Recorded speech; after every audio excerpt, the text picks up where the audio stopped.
The No Nonsense Roundtable. It's a weekly show broadcast on Rochester, New York's 50,000-watt iHeart radio station, News Radio Wham 1180. The host, Dom Geneva, interviews guests from all walks of life, all with amazing stories to tell. What you are about to hear is a recording of a previous broadcast without the breaks and commercials. Now, here's host Dom Geneva. Well, welcome everybody to another edition of your No Nonsense Roundtable. I'm Dom Geneva, your host, every Saturday, 10 o'clock, right here on News Radio Wham 1180. And I have a special show for you today. I have Dr. Desjamebra Robinson with me here in my studio. And she is I'm going to have you introduce kind of yourself because you are so multi-talented in what you do and you affect so many people. So go ahead, explain who you are. So lately, I have had the title given to me of a psycho-spiritual life coach and therapist, something along that line. I consider myself more or less an educator through all facets. And basically, I like to give insight to people. So I do a lot. Ordained minister. Ordained minister. That's got to be on the top of the list. Kind of. I think educator is more or less on the top of the list because you want to be able to impact people first before you can, do anything else. So sometimes I look at ordination as a recognition of what you're already doing. Okay. I teach in the schools in Rochester City School District. I also am a mom. That comes first, right? So I'm a single mom, and I do quite a bit. I write grants. I do quite a bit. Well, I'm holding a book in front of me. I hope this helps somebody. So you're an author too. Is this the only book you've written? Or no, I actually have two others. I have a study guide for leadership, and then I also wrote a more or less like a manuscript for a presentation I did about changing the narrative about Black women in leadership, especially in the Black church. And you're a resident of Rochester. Oh, yes. Rochester native. My grandparents grew up here. My grandfather, he actually had a church in the city on North Goodman Street, 690 North Goodman Street. It was called the Goodman Street Church of God. So my spiritual roots come from there. And I've been here all my life. Yep. And you preach at what church right now? Oh, I preach all over the place. But right now I am what they call pulpit supply pastor for First Baptist Church in Chilai. Pulpit supply? Explain what that means. It's a little name. It's kind of like, actually, you know what? I started out as a pulpit supply. So sometimes when churches have a vacancy, it's kind of like that per diem, interim type way. So pulpit supply pastor is like an interim pastor. But now they said, we like you. We're going to keep you. And I said, no problem. I like you too. I'll stay. So I am the pastor then of the First Baptist Church in Chilai. So they like what you did, so they give you a full-time gig. Is that it? Yeah. They want to keep me around. I want to stick around. So it's a good relationship. Well, one of the reasons we're lucky enough to have you on the show is Greg Smith, who owns J Advertising. Oh, yeah. Said, boy, there's somebody you really need to talk to. And frankly, this is not the first time that we spent time together. You were here having dinner with Greg and Nita and I. And some of the conversations we got into about, cultural matters in life, racism, the school district, how we conduct ourselves. Very intelligent conversations we had, I have to say. Thank you. And I'd like to take that sort of philosophy or whatever that we had when we had those conversations and say, hey, we're talking to Nielsen says we have 9,500 listeners, thank God. Oh, wait, yeah. And hello, everybody. Hello, everybody. and let's give them some of your perspectives on church life, the way things are, you being a Black woman, and explain some things to us that maybe we don't know that we need to know. Sure. And I'm sure like with any discussion, nobody's going to agree with everything, but that's fine. That is absolutely fine, because that's not the intent of the show. It's not my intent to debate people, but I want to get to know you. I want our listeners to get to know you a little bit too. So let's take it from that direction. How about Sure. that? Oh, yeah. The disclaimer is my job here is not to make people think what I think, but it's to make them think. Right? We just want to make sure that we're giving perspectives, because for every, people say there's two sides to the coin, but actually there are three, right? So or more, depending on whether or not you're spinning it, right? And so, but there are actually three sides to the coin. There's the tails, there's the head, but then there's that little middle piece. Yeah. That's right in the middle, that gives it its depth. And so that's what we're looking for here. And yeah, no problem.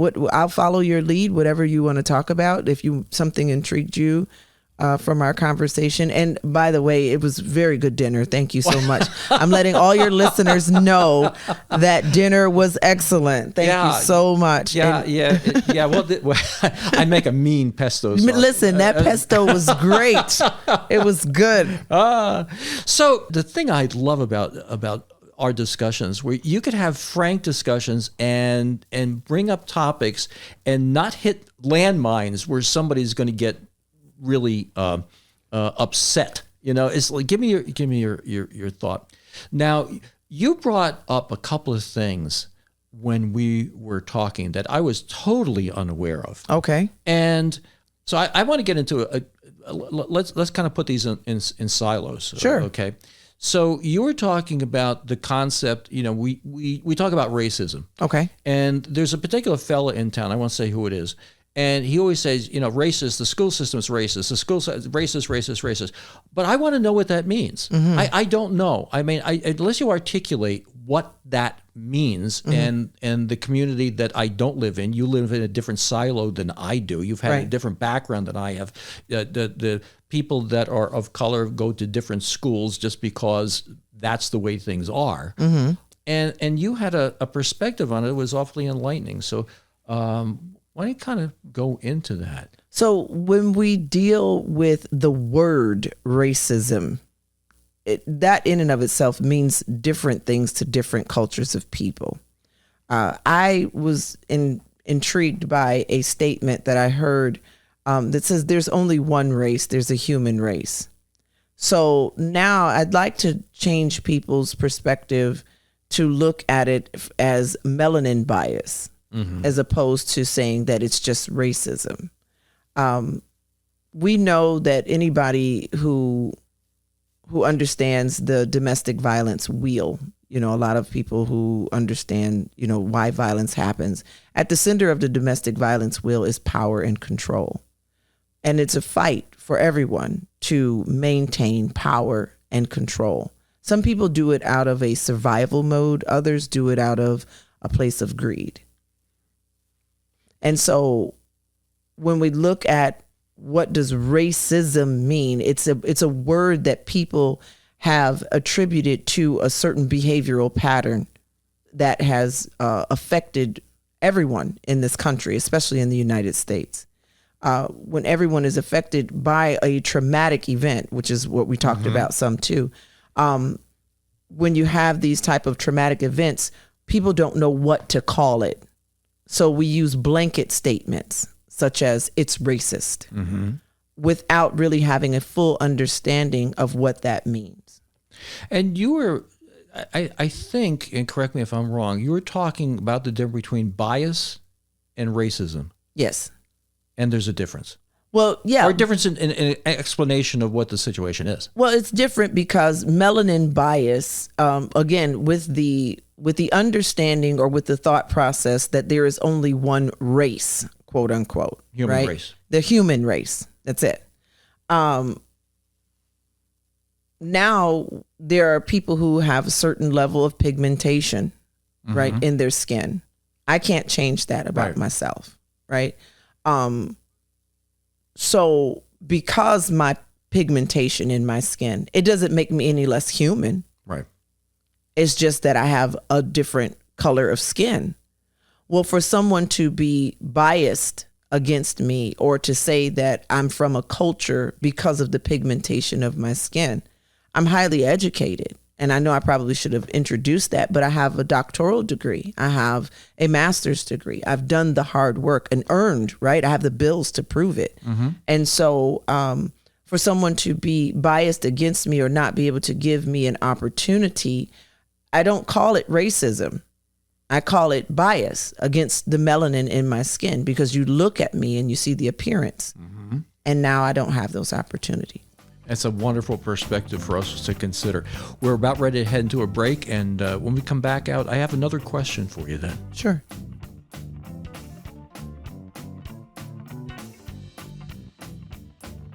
Well, welcome back. You're listening to No Nonsense Roundtable. We're talking to Desjamebra Robinson, a pastor, somebody who is involved in, I guess societal discussions would be part of it, and I think soon to be a very good friend. Yeah, actually, the way sure. the way we're getting along. Yeah, but we were talking before about the difference between racism and bias, and I have something in particular to bring up. I think is an example of that.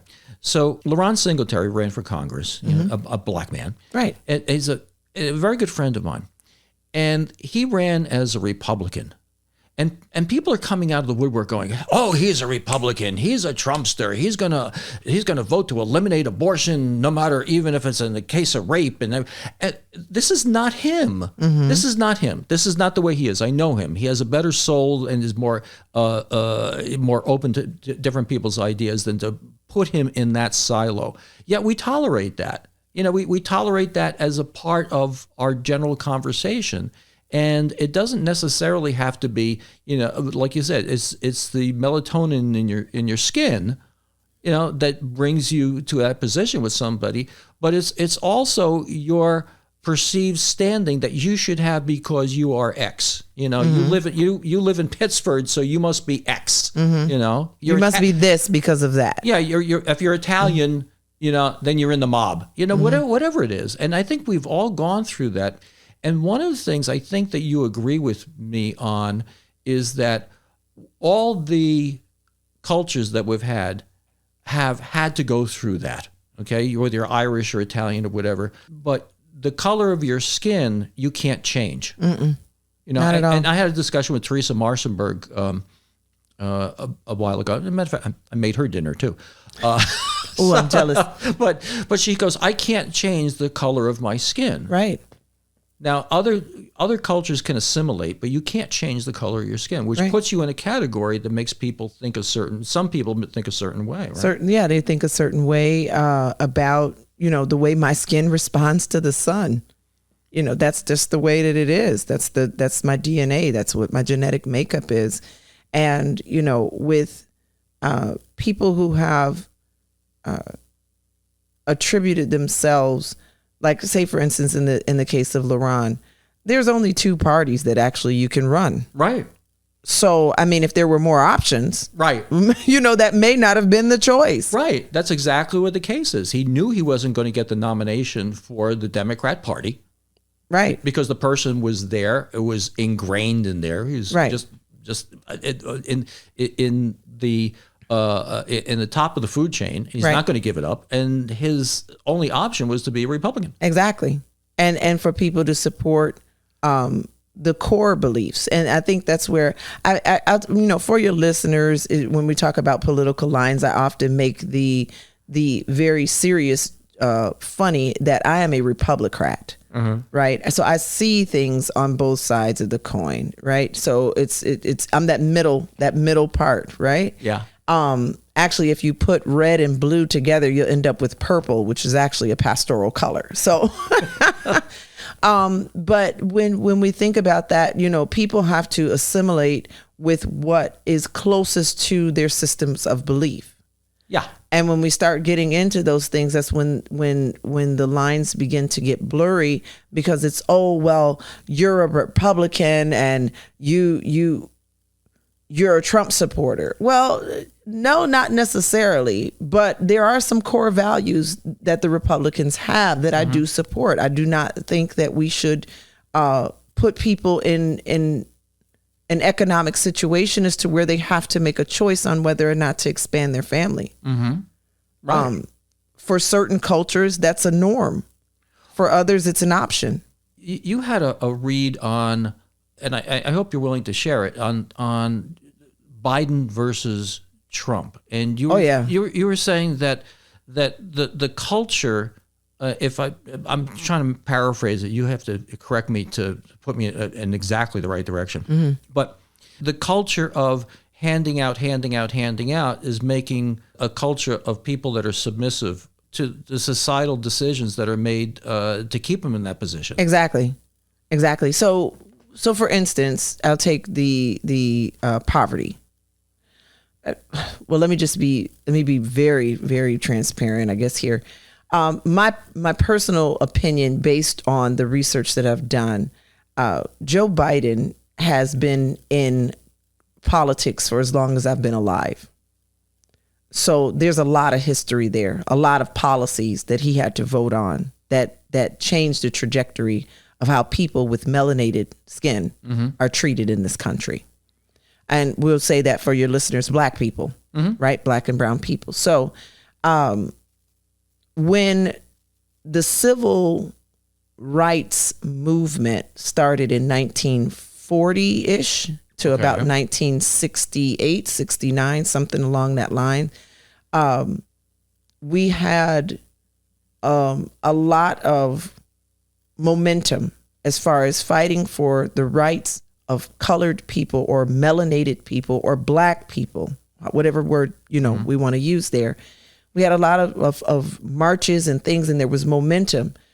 In 1971, President Nixon declared a war on drugs, and where Black people or people were not allowed to buy housing. I was just actually watching something this morning about how Black people were not allowed to move into certain neighborhoods in the 1940s. Even though we had fought in the Civil War, right. And so we were redlined into communities, and then those communities were saturated with crack. And then as a response, now they've made policies, the government made policies to hand people health care, food stamps, things of that nature. But you're limited as to how much you can actually make to receive benefits. Right. Well, that keeps you down. Yeah. It keeps you under a limit. It keeps things under the cap. If we were not limited to how much we could make, then what would end up happening is we would probably succeed more. Yeah. Well, one of the things, and we're about ready to head into another break. Okay. But one of the things you were talking about is this, and it was a revelation to me, the zero tolerance laws that they had, right, and how that affected the community and the unintended consequence of that. So it sounded like a good idea. We're going to put somebody in jail because they have a half a gram of whatever of crack, right? But not understanding that they were removing fathers from the homes. Yeah.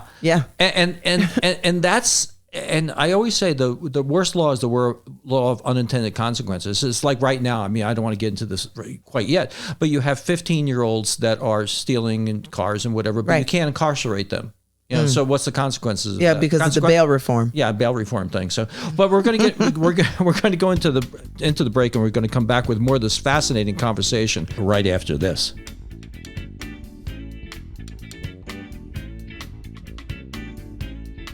Well, you're back listening to the No Nonsense Roundtable. We're here with, I would have to say, you're a friend of mine. You're with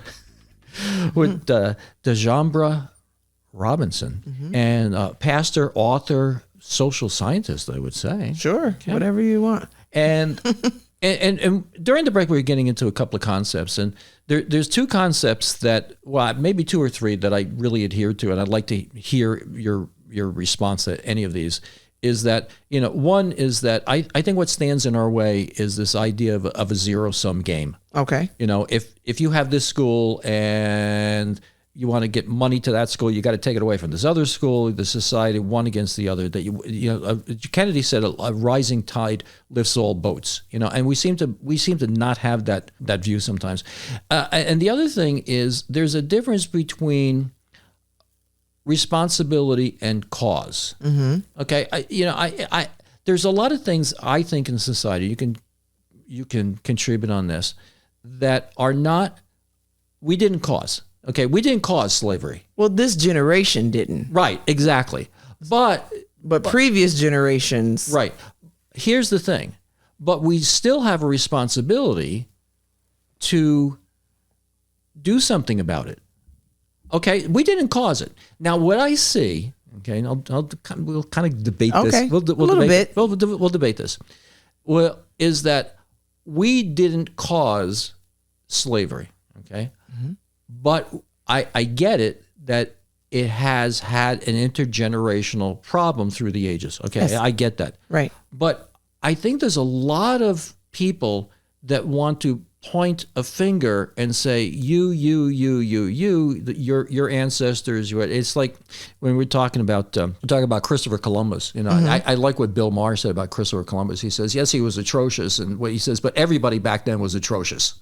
You know, that was generally accepted that people were like that, and to go back in that day and to judge things by our values now, he's called presentism.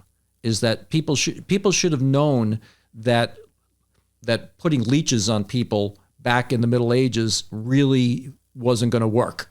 And to say now that something years and years ago is our responsibility is fine, but it's not our fault.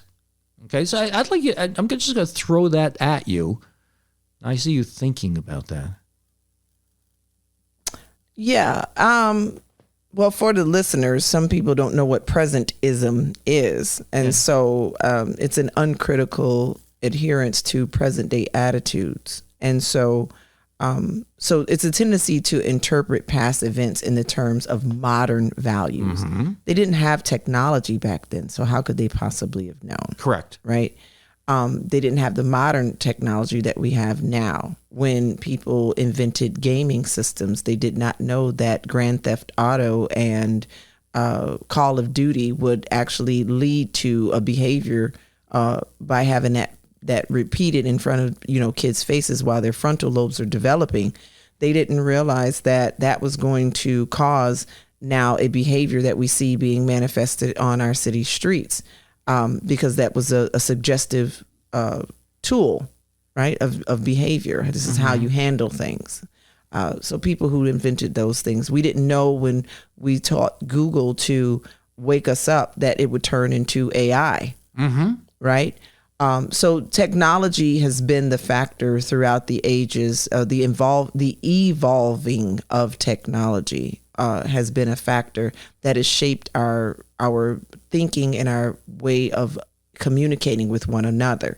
Even social media right now, a lot of people, I don't have to come to you. We can talk on video chat, or we can text now as opposed to writing a letter in the mail. The problem with that is that we, when we use these methods, they're just as fast as they're gone off of our computer screens, they're also gone right out of our minds as well. So retaining information becomes troublesome.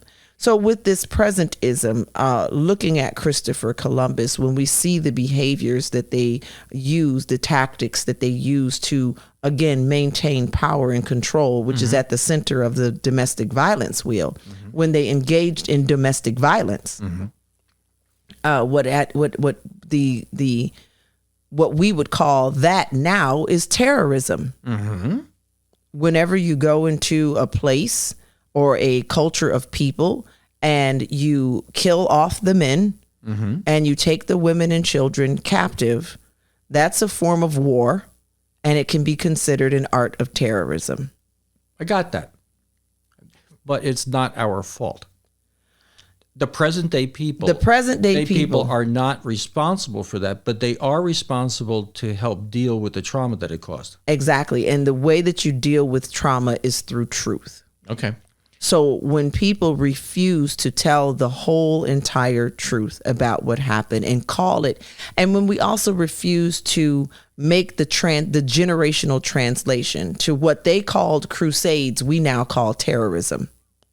When we fail to make the translation throughout the generations, then we fail to give people the truth, and then people cannot deal with the traumas that they are currently dealing with in this present day, even though it wasn't caused by this current generation. Now, we only have 3 more minutes left in this segment, but there's something that you said before that I have to hop on. Okay. Because sure. You were talking about the games. The gaming systems, yeah. So your belief is that the gaming systems has affected our youth and what, desensitized them? An entire really? generation. Yes, an entire generation, because we have to remember that any addiction, right, is really, the addiction comes from a stimulation of dopamine receptors in the brain, right? So we let our children become addicted to the dopamine that gaming, conquering the game gives them. Uh-huh. Well, people will repeat that engagement. They repeat the engagement so that they can continue to, quote unquote, get high off of gaming. Well, there's also another philosophy that proves itself true, that repetition changes behavior. So hours and hours and hours on this GTA, hours on Call of Duty, hours on, whatever gaming, it shapes the way that people perceive. It shapes the way their frontal lobes are developed. It shapes the way that hormones are released in their bodies. They're also sitting, so that means circulation is not actually happening that it should be. They should be exercising. And so now when I saw a video of a kid who got his gaming system taken away by his father, and all I could see in that, some people saw him throwing a tantrum. I saw withdrawal.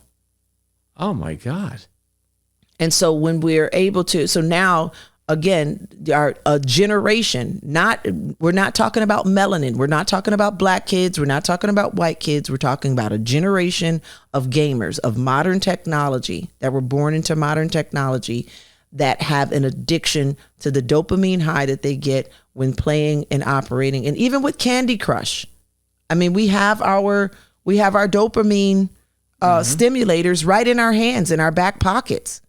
Well, this is going nowhere good, because now when you get AI and you're going to be attached to some helmet or something, and the world really is not going to be the real world, this is not going anyplace good. Well, it can't be, but that's where people who have resiliency and resistance, and I think that's where my generation comes in, because I still have letters from my grandmother. I have stamps. I went to the post office and bought stamps. I don't use them very often, but when my grandmother was living, and God rest her soul, she's so beautiful. But when my grandmother was living, she would write me letters. And now when I need strength, I go to those letters. Yeah. I don't go to an email. I don't go to a text message. I have a few videos of her and maybe a few voice recordings, but I really go to those letters, and what was written, the words that she wrote to me, I can actually embrace. Well, we're about ready to head to another break, and there's the question I have I'm thinking of right now. I'm going to hit you with that. Okay. Back.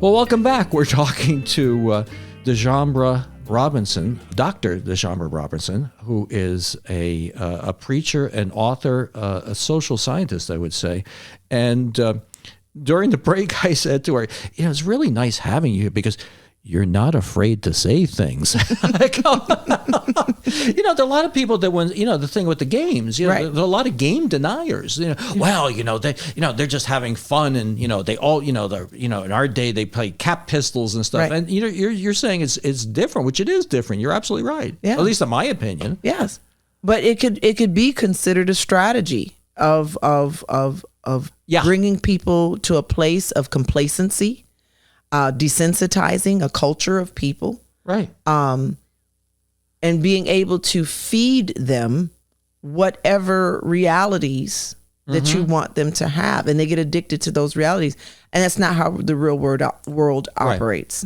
Right, and I think that one of the things that you explained the other day that was very revealing was the zero tolerance policy on drugs years ago, right? And what the unintended consequence that caused in your community, and right. Illustrate that a little bit, because that was like an aha moment for me. Yeah, well, according to the research and that I do have and that I've done, Joe Biden, our current president, was one of the senators in Congress that I believe that actually passed that bill that if people were caught with less than 5 grams of crack, which was the smokable cocaine during that time, that it was a mandatory 5-year prison sentence, felony conviction.